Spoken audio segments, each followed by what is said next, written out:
So why don't we go ahead and bring it to order? Now, if you can turn on the cameras. It is on. Okay, are we live? You're live. All right, so why don't we do the pledge quickly? Pledge allegiance to the flag of the United States of America and to the republic for which it stands, one nation, under God, indivisible, with liberty and justice for all.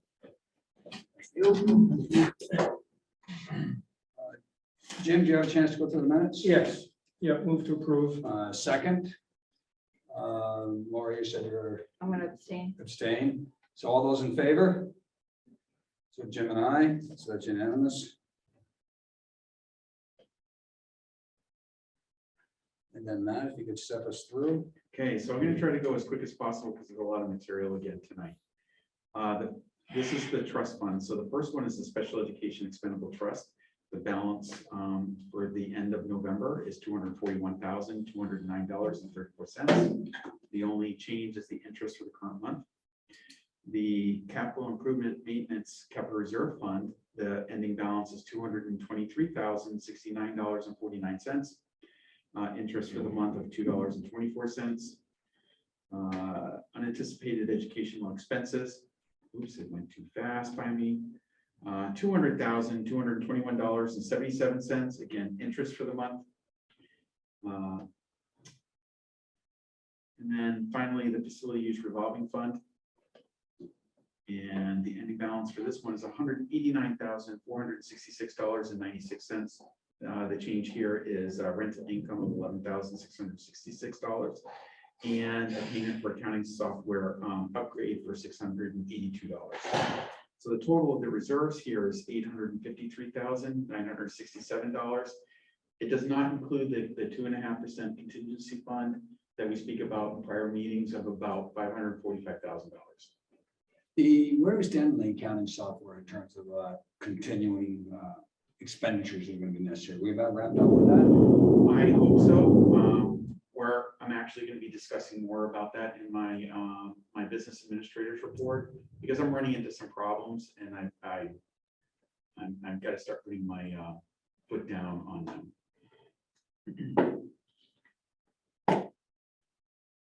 Okay, so we'll get more on that in the business administrator Yes. report. Okay. So the next item is going to be the health and dental summary. And so I gotta zoom this in a little bit. Okay, so year-to-date expenditures, this is through the end of November, is $1,528,179. We have encumbrances of, yes, we have encumbrances of $2,698,567, an amount remaining of $753,846. And so it's 15% remaining. Now, in my business administrator's report, I want to point out that in that number is the health insurance premium holiday. So it's a refund of health insurance premiums. When we're digging into the system farther, now that the budget's done, and I'm going to be moving that out to a revenue line there. Okay. That's in this number up here. Yes, it's in that 700,000. So we're looking at how much is unencumbered at this point in time? Unencumbered 753,000. So we got about a 25,000 change from last month. Yeah, and I believe I got to dig into that a little bit more, but I believe what happens is people make changes and the encumbrances just don't catch up. Okay. The next one is the non-health insurance expenditures, and I'm going to go to the last page for that one. Just for the general fund. We're going to refer to load.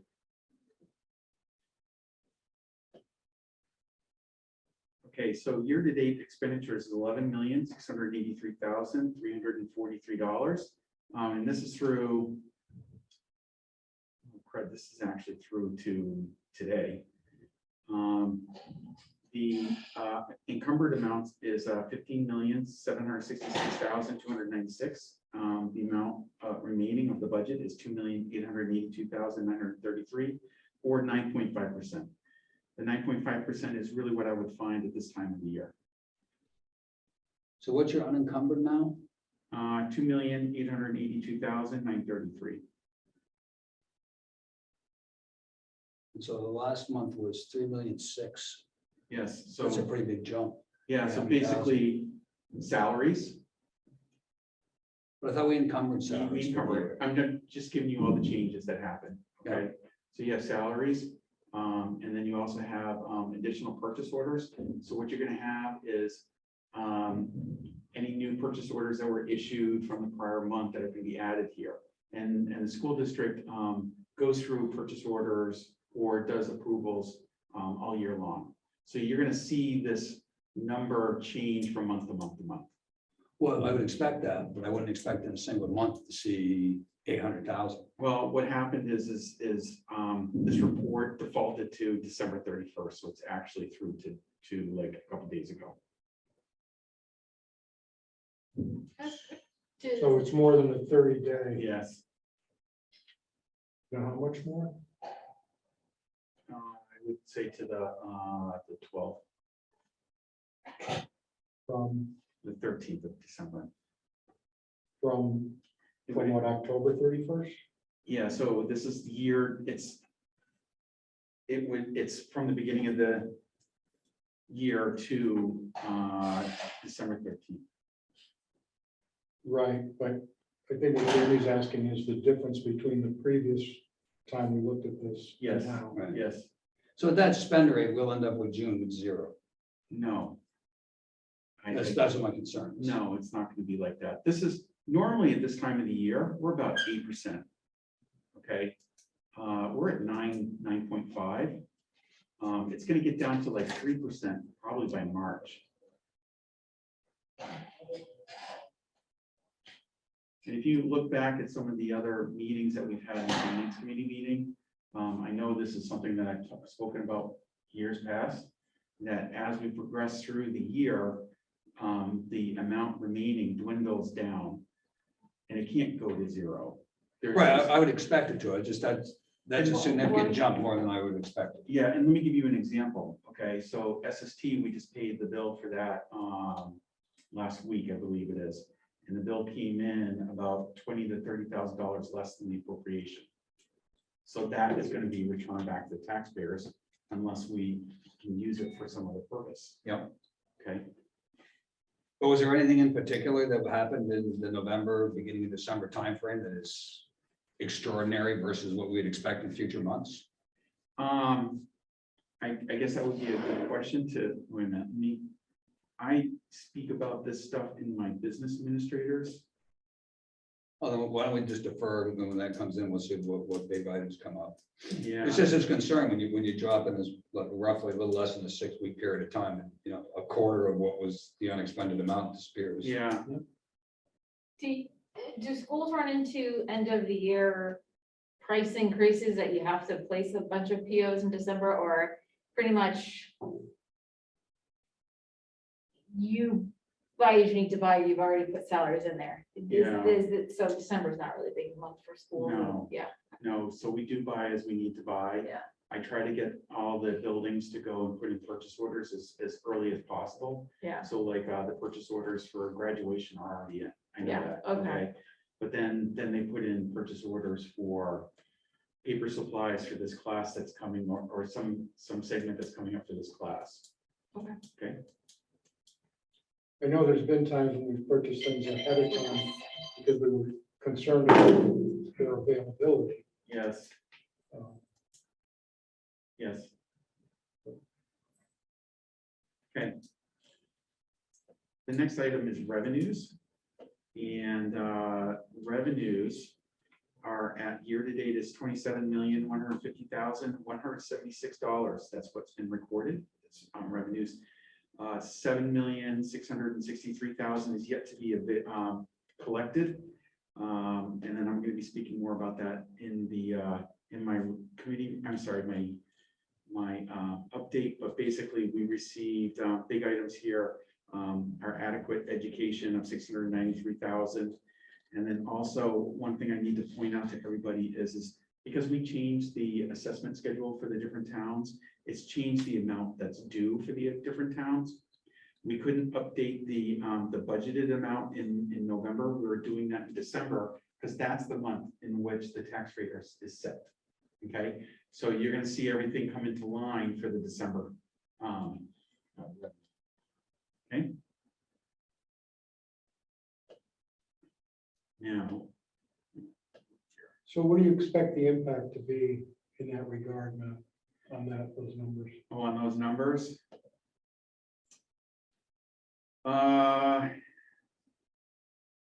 So basically what it is just gonna be a realigning of budgeted numbers between the assessment and use of fund balance, okay? And it's putting it to actual, where before it's kind of an estimate, all right? Okay, yeah. So it's not gonna be changing it much. Yeah. Okay. Overall, the gross revenue that we're supposed to collect should still remain the same. So when you say, so you're talking about the assessed values that were determined for Newton last year will be updated in relation to this or something else? Okay, so when Newton set the tax rate in the beginning of December, I couldn't update, because they did it in December and not November, Right, I couldn't update the revenue, okay, okay? And so these are, the first four are the local and state taxes that end up on your tax bill, okay? And their budget is still an estimate in November, Mhm. okay? The big ticket item is there is the adequate education fund in the Fremont numbers, right? That makes up Yeah, so. 70% of what we're looking at. Yeah, so Fremont, we only have one invoice that was issued because we issued 4 in the year. Let's see, and then adequate education, we received $1.3 million, and we get that, I think, quarterly. Okay. And then also we got half of our building aid already. so regarding Fremont, what's the 900, I can't see the headings on the column, what's the Okay. 978, 971 column? The 978, 971, this is the amount that we billed, okay? Oh, and and the total what we received is a 3,020,000. No, this is That's what's due. yet to be Oh, yet to received, be received, okay. right? And this is the budgeted revenues, Okay, so they've made one payment, right?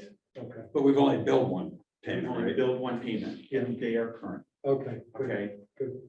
All right, What is that billing cycle? We send what, one in September, one in December, one in March, one in Yes. June, something like that? yeah, exactly. And I think it might be January, and it's April, and then one in June. Thank you. All right, so business administrator comments. All right, so. Let me interrupt you for a second. On the agenda, when I click on this, it says too big for your window. Oh, serious? Yeah, that, and there was one other one that was too big for my window, Okay, just so you know. okay. Anyways, so in January, we're gonna be issuing a lot of RFPs. I just want to make you aware. Some of these RFPs I cannot change, okay, because they're set by the state. So the RFPs that we're issuing are school food service, regular day and special education transportation, banking services. So I'm gonna ask you guys in January to review an RFP for banking services. Because since we have a bank in Newton, we have a new one in Kingston, and we have our existing one, TD Bank. I just want to kick the tires. And then engineering services, and we spoke about that in the facilities committee. And that one, we're going to be running through the facilities committee. I cannot change the transportation or school food service. So, You're talking about in terms of the dates of these? or- no, the language of the RFPs. Oh, I see. Okay, and so basically, we're gonna be issuing them in January for a lot of them to close in March. Okay, so there's gonna be a lot of time for these people to put in their proposals. Good, I don't wanna run to a solution, I wanna walk. great, that's great. Okay, And those So- proposals are for FY 23 school year, yes, not for the Starting. balance of 22, right? that's correct. So when you say you can't change the language, explain again why that is? So like school food service, the state actually sends you the format of what your RFP is gonna be. All you do is just put in the school's name Oh. and then information, Oh, interesting. okay? Transportation is basically that, there's a lot of federal regulations in that.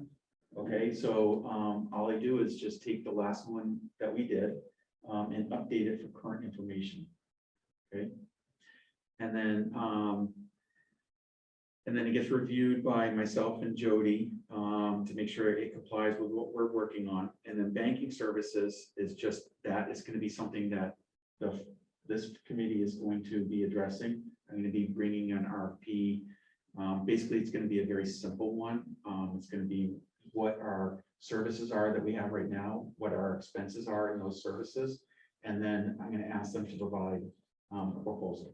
They know what we need. So when you bring us these RFPs, are you looking for immediate decisions or discussion and then? Well, the banking one is going to be, you guys are going to decide that. It's actually the school board has to approve it. I cannot be involved in that. I can make a recommendation. Okay. The engineering one, I'm going to leave that one to the facilities committee, just like we did the architectural services. I think that worked out well. And then the regular day and special education, transportation, and the school food service. We're going to do the evaluation internally, and then we're going to present that to the school board for approval. We're going to make a recommendation, but the school board has to approve it. Okay, So because there's criteria. as far as the timeline goes, if the school board doesn't approve it the night you bring it, we meet for 2 weeks. How does that work? Well, so I'm going to be bringing it in March. We have until really August to get it done. Well, yeah.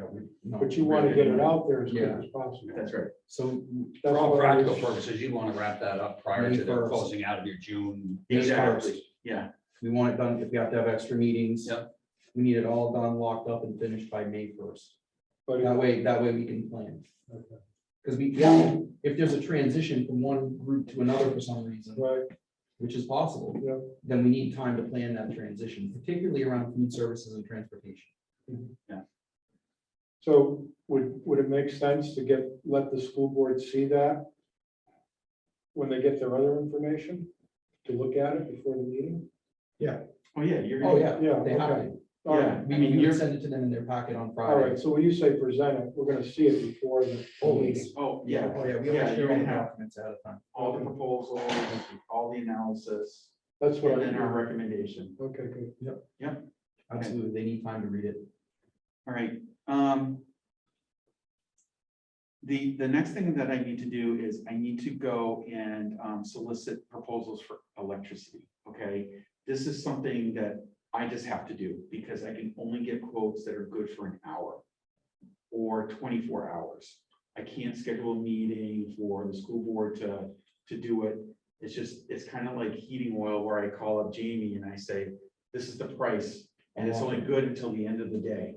Okay, so basically what I'm going to do is I've given you a link of all the PUs, the authorized sellers from the PUC. I'm going to contact every single one of them. I'm going to get a price from them. And then I'm going to call up Jamie and I'm going to say, these are what I got. This is the one I recommend. And then we're going to go forward from there. Okay, so you're locked in till November of next year, is that right? That's right. So what's the rush?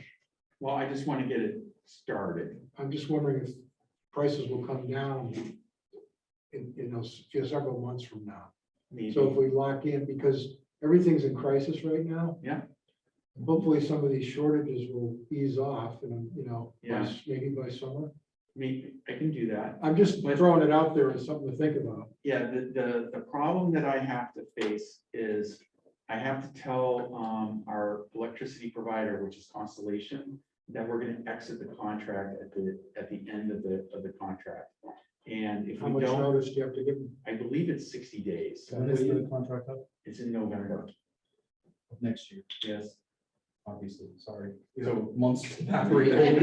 Right. Yeah, so It's just, it's such a big number. So we know you want to do it, but maybe we need to think about the timing of when you do it. Yeah, that's fine. Okay. Okay. I'm just starting the process of letting you know of how electricity is Well, bought. we're also really working as a team to be as proactive as possible about what's coming up, so that people don't say, oh, why is this coming up? Yep. So we're saying to everybody, residential rates for electricity are moving from 10 cents, 7 cents, 9 cents to 17. That's a huge increase. I'm And thinking of wiring up my treadmill. I'm thinking about buying an electric car. Gas prices, I mean, seriously, it's crazy. So like, Go hybrid. we just have to keep having this conversation about what's coming up. All right, so the next thing is the accounting focus, the accounting system. And so now that the budget process is near completion, I am now focusing my attention onto the accounting system, making sure that it's going, okay? So I just want to make sure that everyone understands I'm putting my head down, I'm like being quiet and getting it done. And what we're finding is that we're finding issues, okay?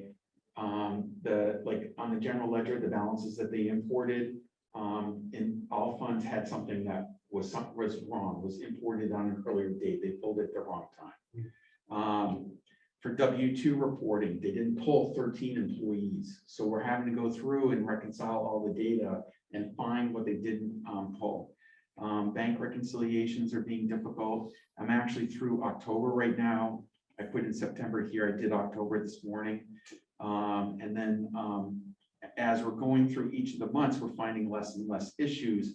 And I'm hoping that the teething problems will end soon. Okay. But I just want to let everyone know that I'm putting my head down. We got to kind of clamp down on the system. And at the same time, I also have to reach out to them. I'm getting complaints from their support department saying, how come you didn't do this in your implementation? Where's your implementation? These are the people we bought it from? Yes. Yeah, So there's so two sides. There's the implementation side and then there's the support side. Yeah. And right now they're starting to butt heads. Right. So Well, so you what- got the COVID excuse. Well, we don't need that. It was the implementation team didn't do some things that they were supposed to do. Oh, okay. All So right. they're it's fine. internally, their organization is arguing, the support team is basically calling the implementation team and saying, Oh, what went wrong, okay. right? Because that's their job. And that's some of the stuff that we saw when we were talking about it earlier that we were concerned about.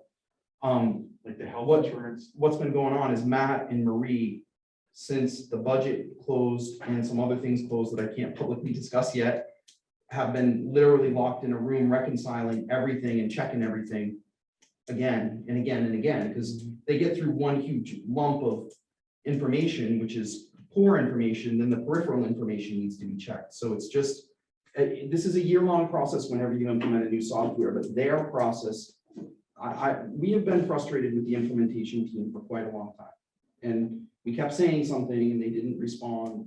And now their own support team is putting pressure on the implementation team. Good. It's late, but it's better than never. So Matt, when this is all fixed, you're not gonna have the software to kick around anymore, I know, yeah. I know. to use an old Nixonian expression. Okay, so the next item is school food service operation has a point of sale system. So basically, it's kind of like a cash register. And that system is starting to fail. We actually lost a computer today. And it is old, really old. How old?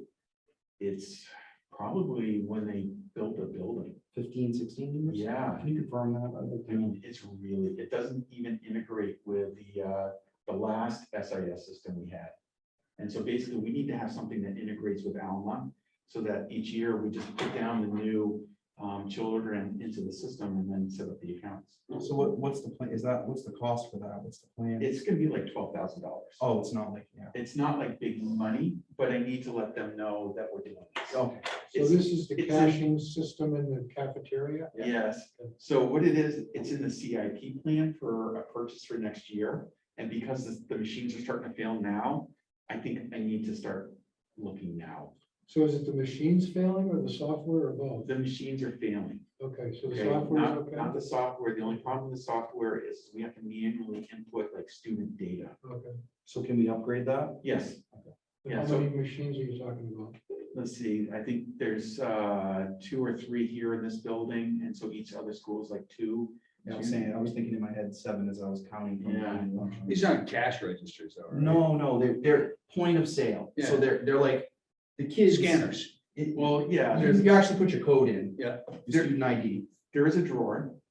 So if a kid pays money, it goes into the drawer. Right, but they But don't. there's a computer on top of that drawer. Yeah. With a monitor. So as the kid goes by with their card, they scan the card, their ID, okay?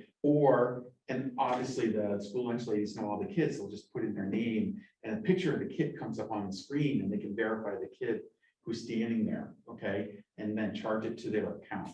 So when you're looking at the student balances online, it's all based upon the machines that are in the cafeteria. Okay? You're both parents, but I mean, for me, we don't ever give our kids cash to do this. Yeah. We would end up with tons of Rice Krispie squares. So I used to get my 35 cents and spend it on cigarettes. yeah, there you go. I was just Glad thinking that's on that as a video, Jim. parent, it wouldn't, hasn't even been a concern for the last year and a half because we haven't been paying for anything. Right, it's gonna get, Right, yeah, now that we start to count, that's it's gonna gonna end go in up. a couple of weeks. Yeah. They didn't change that again, did they? No, but It's- we're still tracking the meals. Yeah, We have right, to track. But I mean, from the parent side of it, Right, I haven't been concerned with it because I haven't been, Right, I because it's free. haven't paid for anything. Yes. So, yeah. And So we are don't the know when feds it's picking gonna- up the tab for that? The Fed, okay, so it's gonna come You're picking up from, the tab for that. it's gonna come from the revenues in the school lunch fund. Okay, so it's gonna be tight. So, all right. The next one is financial condition of the district. As of this morning, there's $4,896,996 in the operating account, which is sufficient to operate the district for 1.63 months. And I'm assuming a cash burn rate of just over $3 million. As of this date, we've received all of our tuition and assessment payments from Fremont School District and the town of Kingston. The town of Newton has paid a partial December assessment. They only paid half of their December assessment, okay? And it's mainly because their tax bills or their tax rate was set at the beginning of December, and they have all of these major bills that they have to make in December, okay? Plus, normally it's payment due, I think, this December 15th, and now it's payment due the 1st because the timing of when they issued Yes, the bills. it's 30 days. So it's from the put, date of to your mailing. point, it's pushed out to next year. we're blaming it on you guys. It's Yeah. cool. We're good. All right, fine. Matt assured me that they normally catch right up and. Yeah, I He's wouldn't not be worried overly about it. concerned about it. They just have a delay in their receipts because they had a delay in shipping the bills out. Right, okay, so I spoke about all the revenues before, so 27,150,000. It represents almost 78% of our budgeted revenues. I don't want to jump into that. So significant revenues for the month were 693,000 for adequate ed, 37,000 for preschool tuition payments, and $11,301 from impact fee receipt from the town of Newton. General fund expenditures through, we know it's the wrong date, 18,649,000. Encumbrances are 15,766,000. Remaining appropriations are 2,882,000 or 9.5. General fund health insurance expenditures for the same period are 1.5 million. Encumbrances are almost 2.7. Remaining appropriations there is 753,000 or 15.14%. And then I also spoke about the health insurance premium. Let's see, I also spoke here about focusing our effort right now on beginning balances, reconciling cash and W-2. I want to get that done before we move the health insurance premium. I did not jump into expenditures. I will expand on that greatly next month for you.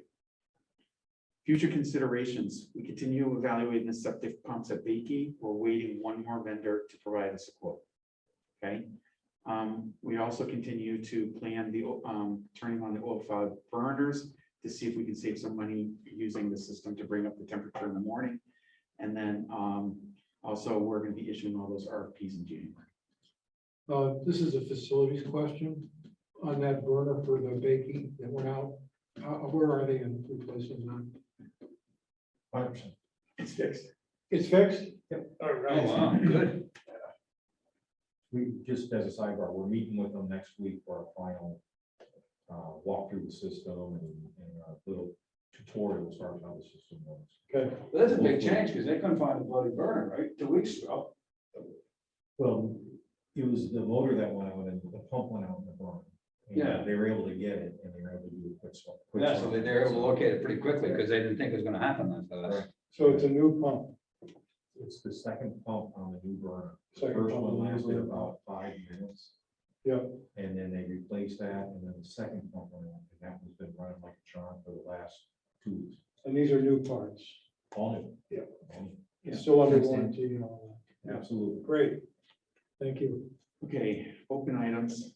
The first one is, there's no change for the damage on the seminary roof. There's still 4 leaks on the high school roof here. We're trying to bring in a contractor to repair these issues. For book purchases, That's Yeah. just on that one, that's after you, because my understanding is it came up, I think, in the last meeting, maybe the prior meeting, of caulking the windows, and you've done that, right? No, I'm still trying to get a contractor up there to do it. It's- Okay, so we haven't done that yet. We haven't attempted to do where the silo is that what you're referring to? Not the greenhouse, but the silo. I think it was the silos when you were talking about. Yeah, it. there's a seam on the silo that was Yeah. pretty bad. okay, so for the book purchases, I provided 2 more invoices that are on the last bullet point item. The next one is the committee asked me to bring information about bookshelves, and what we're doing is we're just taking it off the table. We're gonna look for alternatives. Okay. And then ACH procedure, we are gonna use, everyone had a chance to review it. I got some comments back mostly from Jamie, and these are the edits. The big change here is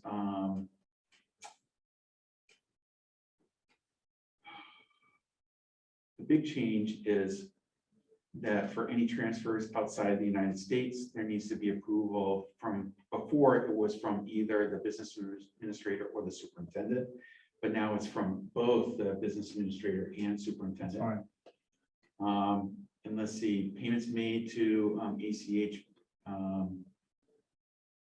So a request was added to have a separate manifest, one for ACH charges versus checks. That's not a problem. The next one is setting up ACH for the first time. And this is just notating what we already do. We just call it pre-note, and we don't send any money. We just send a transaction that's a 0. Okay. Just so long as it goes through, then it can get validated. Yeah. Yes. I've had those from Yeah. my personal. But it's important to do that. Then It you is. know that it's in the right spot. You talk to the person that's supposed to be receiving it, saying, did you get the note? Yep. Yeah. And if they didn't, then, okay, we're not proceeding. Yeah, exactly. It's a good safety check. So, and then I have the same information before about training. And then, so what we're gonna do is we're going to clean this up and just have everyone in the business office sign it. Okay? Then the next thing that I wanted to point out that goes along with this, because it was asked, it's like, where is this form? Where is the form? It's right there. So here's the form. And we've been using this form right along, okay? And basically it was copied from another community that uses payment by ACH. And all we've done is change it for the school district, okay?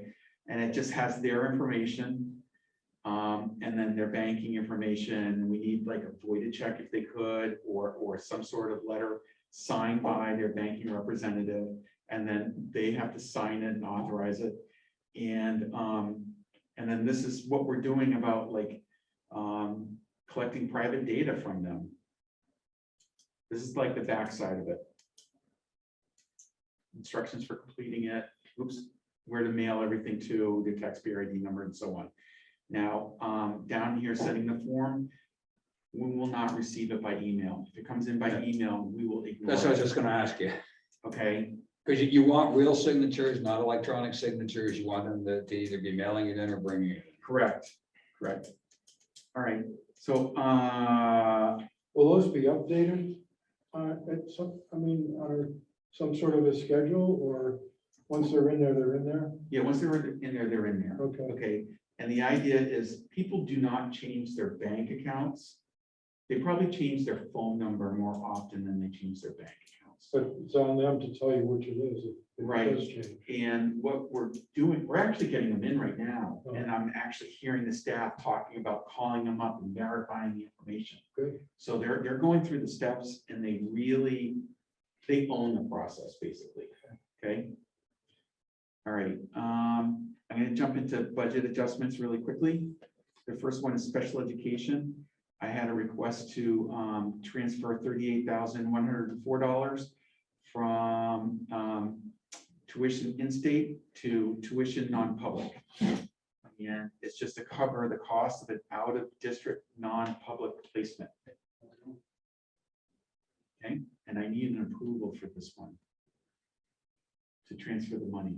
I mean, we have to do it, but We got a motion? Second. Any discussion? All in favor? Unanimous. okay, so I have another one. And this one here, it's in two parts, okay?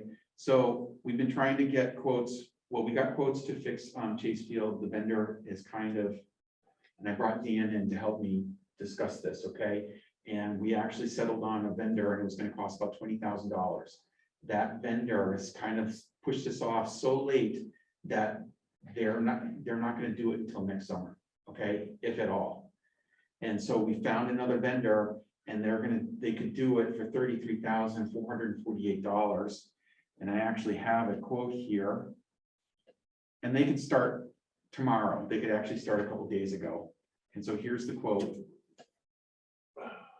And so basically on Chase Field on the baseball diamond, there is the baseball diamond is got like you can curl your ankles because the first and third base lines going to home plate are raised up so much that there's a drop off right there. Okay. And so what we're going to do is we're going to rip up the infield and level it out. Okay. And then put new dirt on the infield and clean it up. Okay. Now, Doing the whole infield or just the lines, the bases lines? So the existing sod on the infield is going to stay in place. We're gonna add some to fill it out and level it. And then off the baselines to the dugouts is where we're gonna feather it out from the baseline to the dugouts because of the drop in elevation is about 16 inches. They're gonna bring in a couple truckloads of loam, level it all out, and we have some grass seed that we can put out at that point. Then the other safety issue is in the baselines where it meets the sod is a roll hazard for your ankles. So what we're gonna do is, the baseline is currently about 3 feet wide. We're gonna make it about 5 feet wide to remove that roll factor there, and then we're gonna build it up with we have to remove about 2 inches of existing soil that's there now, and then add that 2 inches back plus an additional 3 inches, so a total of 5 inches of soil. The soil is a highly refined soil that's made specifically for infields, because there has to be a proper mixture of clay and sand and loam involved in that. That way we get proper drainage and there's no roll factors with base runners as they're sliding into bases or anything like that as far as injuries go. So a large portion of that, I think Matt has it spelled out. I think it's close to about $10,000 just in bringing in the earth for it. 22,000 was for the contractor to come in with this heavy equipment and bring in the loam to do all the leveling and everything else. And then the additional fee was for us to purchase this infield mix on our own and have it there ready for the contractor to install for us. But that's part of the total. The total was 33,448. Right. Now, the infield mix, by the way, there's multiple different grades. Right. This is a practice field grade, okay? Is not the same kind of material that you'd find like at the Boston Red Sox. And that one is super fine. Yeah. Okay, It's They get a super lot expensive. more for their tickets than we do. right, okay. So again, can you explain? So originally we thought we had 22,000. Is this 22,000 I'm seeing on the screen just coincidental? Okay, so 22,000 is their material, I mean, is their time and effort Yeah. to do the labor. And the additional amount is for the infield dirt that we're gonna get separately. Okay, Did the other bid include the dirt? No, No. so the other bid from the other contract was just a $20,000 security deposit more than anything, because they never gave us a real number. Okay, Because they said, hey, we want $20,000 up front, and they never even came out and looked at it. all right. And they said it was gonna cost more than $20,000. They just didn't know until they put eyes on it, which never happened. Well, that's an Because- important information, because essentially this could be cheaper than what they were bidding. Absolutely, Right. in the long run, absolutely. yeah, Because the other company was actually called Sport Field Specialties. They were like one of the biggest in the Northeast. Yeah. And they do college baseball fields and, professional fields and stuff. So what I thought we had is a company to come in and do it, but we knew the price was going to be somewhat steep because of they specialize in that. This contractor here has done a couple fields. He's a college baseball player that's now in this business. Yeah. So he has a general background on it. He doesn't do too much, but I feel comfortable that he can do the right job. And Okay. this also includes scraping off the pitcher's mound completely and rebuilding that up also. So So as far as the timing of this, you're gonna grow grass. You're not gonna grow grass in the winter. we can grow grass in the winter, You believe it can? or not. Yeah, How do you until grow that it? ground is actually frozen solid, that seed will germinate through the winter, believe it or not. Do you water it? No, just naturally with the moisture in the ground, it'll germinate. And then when the spring comes, we'll pour water on it and they will just take off on us. So how do you do the watering? There's sprinklers right now. Oh, there are? Oh, yeah, it's a sprinkled field. Okay. yes. So then we never really had a quote for 22,000. Well, we never really truly had a quote for $20,000 except for that company that was gonna do it before, but that was just, they wanted $20,000 up front before they even came in and looked at it. So it's kind of like a lawyer takes your money and then you find out what it costs at the end of the trial. Right, Yeah, I thought there was an actual quote, so there Yeah. wasn't really an actual quote for completed project 22,000. Right. Then we're now looking at a quote that says completed project 33,448. Correct. Is that correct, Matt? Well, I'm basing it upon the information that I had at the time, so I thought it was a quote that we got before, okay? So, I think, can I just chime in just briefly? I really feel like we need to fix this field. That's just all I have to say, is I'm concerned about not fixing it. I mean, it provides a significant use for the school and the community. Yeah, I don't think anybody thinks it shouldn't be fixed. We're just talking about the numbers. Yeah, I mean, this is an approval for a budget amount. I don't love 33,448, but I'd rather do that and get it done than stick this out and then have to wait until the spring and then have the problems then, and then next thing we know, it's gonna be next fall again. Well, so this is probably Jim's question too, was about to, but the games will start, and the practice will start in the spring. But Not on that it's field. not on that field if we don't. If we don't start now, it's still gonna be late next year before it takes a long time to fix the field. That's why I'm nervous, because it's gonna be another whole season around Yeah. the horn if we don't do something now. We're tight now as it is. But the question I'm asking is, if we do this now, is the field gonna be usable come spring in No. the baseball season? No, So what are we gonna use? It should be usable. when though, Dan, like, it's gotta take at least 6 weeks to grow in. It will, and when that thaw happens, that seed actually germinates at that time. So it really depends on how late the spring or early the spring thaw is. And what's nice about that field, it really does have a natural way of draining itself. It does, yeah. So we're not looking at a whole lot of slop out there from the winter when the snow thaws, like we are over at the high school. Oh, because those fields are so low. Oh, Don't even get me started. So the timing issue is, if you wait and you do it in the spring, then you have no field for baseball in the spring. Correct. If you do it now, you have, depending on what the weather does, but most likely you're gonna be in a situation where the field is usable to play ball in the spring. Yes. You need it. That's what I'm surprised to hear that. I thought it would have been midsummer, but I'm happy to hear that. It's good news for me. Yeah, I mean, it'll be a little rough out there at the beginning of the spring until it starts growing in, but if we get that seed down now, or even the existing grass to come through that soil, it'll take off. Okay. Because it does go dormant in the winter. I'm finding a lot of new things about seed, which is kind of Well, neat. you know who's really into that was Larry Heath, and he was telling me to seed my grass now. Yeah. right before it Now's the snows time and to seed. freezes. It was interesting. He's really into Yeah, it. until we get a hard thaw, that grass will actually germinate, sprout now, and then we got a head start and waiting for the thaw to take place in the spring. Jimmy, you have a question? Yeah, so who's gonna be in charge of determining when the field can be used? So that it's not torn up before it's ready. Well, ultimately, the umpires have the determination if the field is playable or not.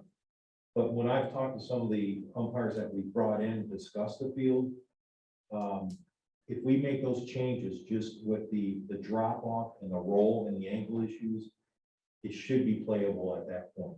Right, but should be isn't Yeah, necessarily for sure. so Well, depending on weather conditions. Yeah, no, that's what I'm saying, is somebody's gotta be the person who's gonna say, okay, we can use it. Yeah. it's gonna be a combination of Dan, the athletic director. Right. And Bob then, Dawson. and the grounds. Right, but who's ultimately responsible? Because now you got a committee. Dan, Dan. we're gonna define it. We'll just define it right now, but it's Okay. ultimately up to Dan. Yeah, But Bob has a voice in it, but I think if you're saying, if it was a triangle, Dan would be the pinnacle. Yeah. Bob and the grounds guy would be the sides, and then underneath that would be the umpire, because that's after they say you can have a game. So what Dan's talking about is the contextual decisions, not global management decisions, and that would fall to Dan. yeah, I just wanna know that they're not starting to play when the grass is vulnerable to being torn up. I agree, thank you. Yeah.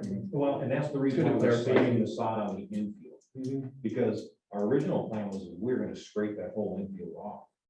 And if we do that, then we're gonna have to either lay sod down because there's not enough grow season to get it going for the spring. Because seeding is definitely out now for the infield. Seeding on the outfield outside the baseline is still good. The field will be playable because it will have sod on the infield. So that's why we chose to leave the sod in place on the infield and just smooth it out and clean it up. So that way it is playable in the spring. Oh, that's great to hear, Dan. I thought we had another 4 months, after April. Oh, no, To no, let everything my kinda, hope is like, if we can get this and get it all leveled and cleared out and new infield sand put into it and get it feathered out and we can seed it and that original grass that's there comes up and through. I'm hoping we can play on it as soon as we're ready. Great, thank you. That's fantastic. And you'll be the one that decides that, right? Absolutely. Okay. So I need approval for that budget amendment. So just, I think we have to bring that to the school board, right? Because we got one quote.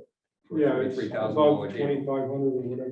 Right, so we're supposed to have multiple quotes, but timing is of the essence, and I think that we can recommend to the school board that we should do this, but then we should talk about this tonight. I'm fine with that. Let's do And then that. say to the school board, hey, I know policy requires A, if we wait for that, we've been struggling to get this, we had one back out, et cetera. If we wait to get the extra quotes in, we could put the season at risk. Right, so you're asking them to waive the policy of 3 quotes and. Yeah, because- Can I just caution that you don't say it how you said it tonight, though? Because I think we all took it the same way, which was because we didn't act quick enough, it's gonna cost us more than 20,000. I think if I understand what you guys are, I was thinking the same thing of, oh, shoot, we could have had it for 20,000, but now it's 33,000. No, But that, in Yeah, the sorry. conversation, it came out, well, we never really had a real quote.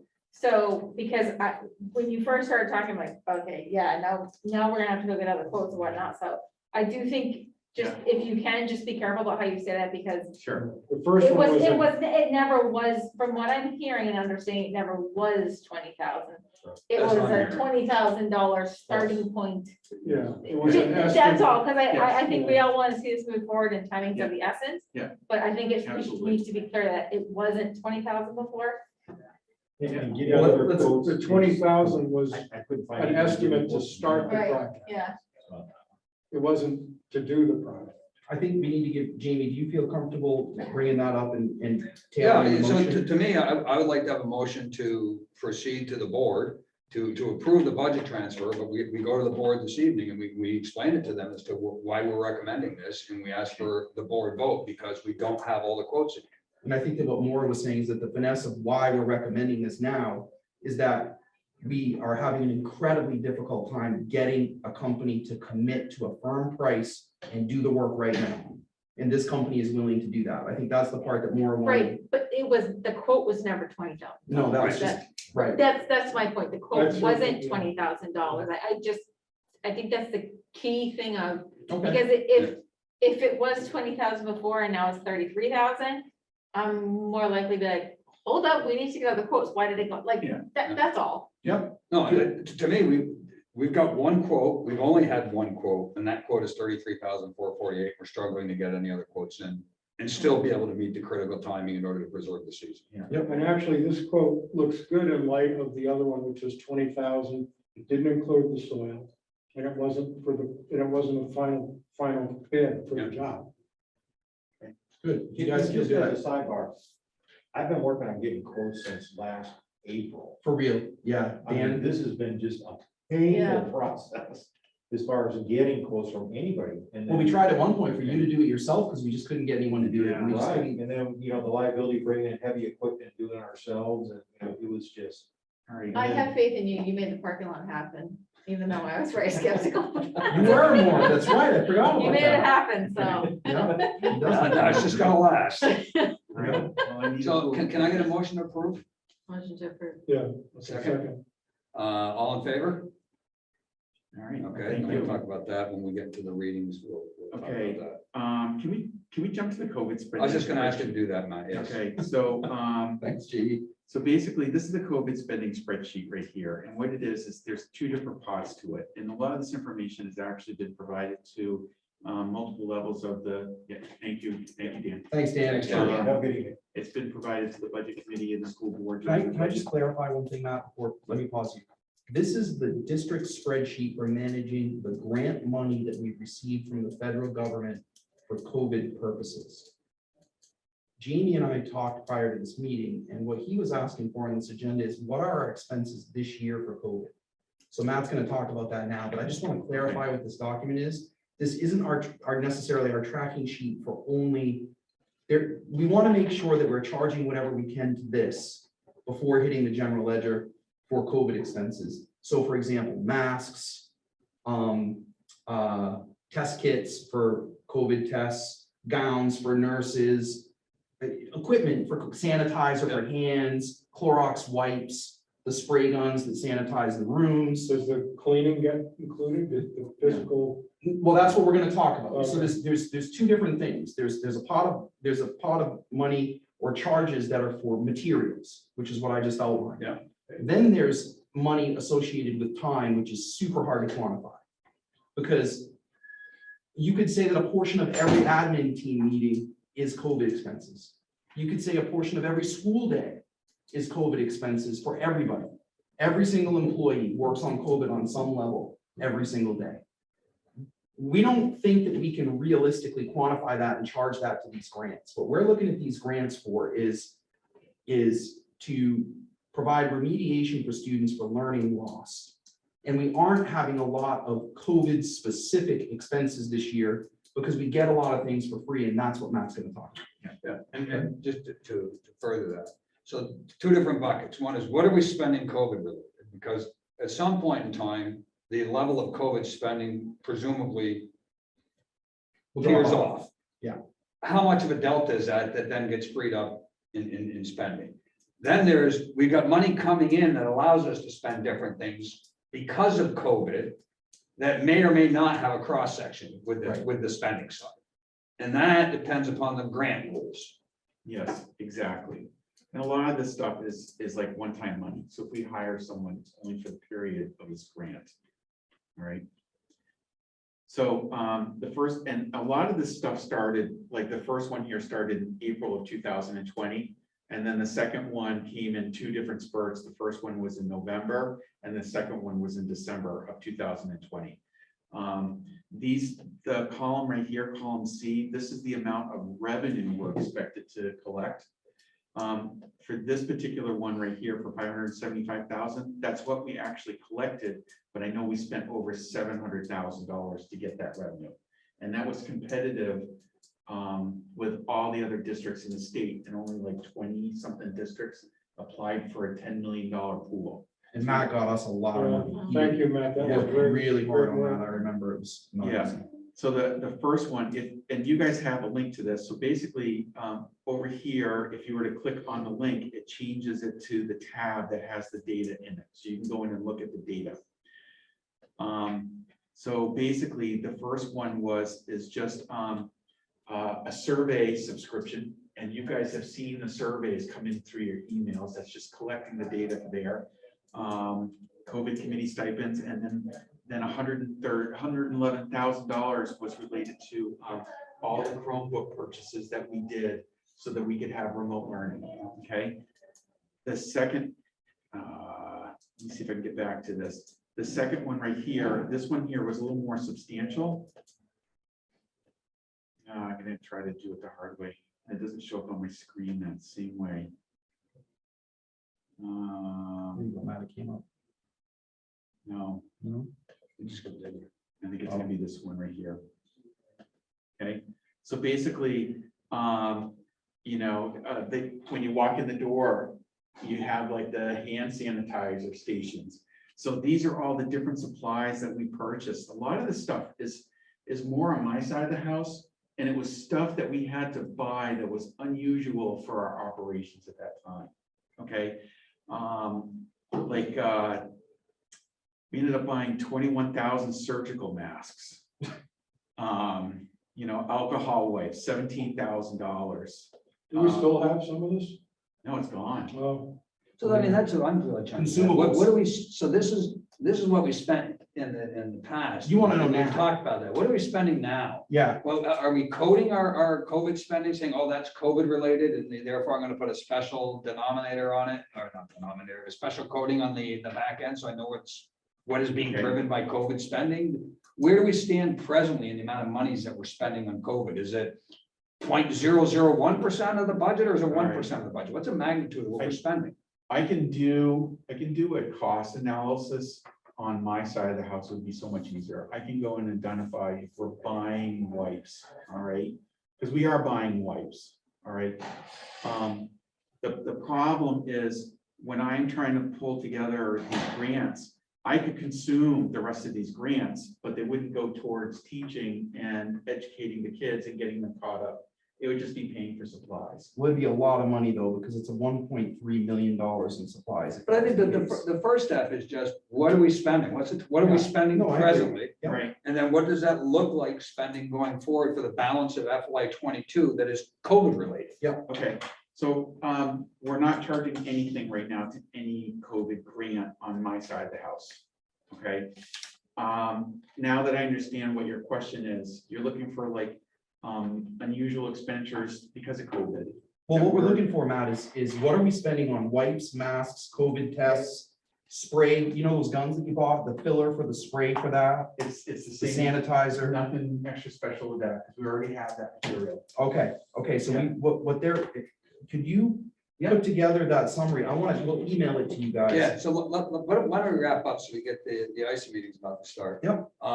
But that's what I'm looking for is, what is our present spending? So I know what our historical spending is, Okay, but what are we presently spending on COVID? And what's the magnitude of that? And it can go from, really, it's so inconsequential that we're not even tracking it, to, well, hell, we're still spending, I don't know, pick a number, $250,000 a year. right, and I What- can, What's the magnitude of what's? I think it's safe to say for the public, it's not nearly what it was last year. Well, I would expect not. But yeah. but it is worth noting, and I do think it's also worth having a conversation about what we can and can't write off. But the bigger conversation that we need to have as a team is we agreed in principle to not explore using the 1.2 or $3 million for the purpose of replacing air systems in buildings or capital stuff. We agreed that there was learning loss that needed to be addressed. We are very actively creating a learning loss plan at the central office. And in fact, we posted, we're not hiring yet, but we posted for 2 guidance counselors to start getting more support, because the level of behaviors and anxiety for kids, particularly in K-6, is very, very troublesome. Yeah. Having said that, we need to talk about it, and we certainly want the board to be collaborative in that plan, because we're not going to do anything that you don't want us to do. And we also want to assure the board that we're not going to create things that then need to be maintained.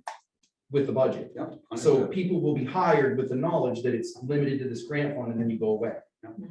There's nothing more permanent than a temporary government program. Exactly, I know, which is why we have to be very careful. I was Okay. thinking who's ever in head of Can custodial we just- services. Jim, can we just take time out so I can end the meeting? We start in 1 minute. Okay. Okay, yeah. but before you do that, warrants have to be approved by the school board by January 5th. January 5th? Yeah. That's Okay. right after break. When's our first meeting? The 3rd? The fifth. 5th? That's right, it's the fifth, right? So we'll be in contact in between. Yeah, But I want to do the standard ones, and I want to talk with. the He's board already got about a bunch other of them ones, ready. yeah. yeah, we already have a draft going. Okay, fair enough. All right, so let's adjourn the meeting and then we can call the folks from the ICE Hey, committee. Jim, let's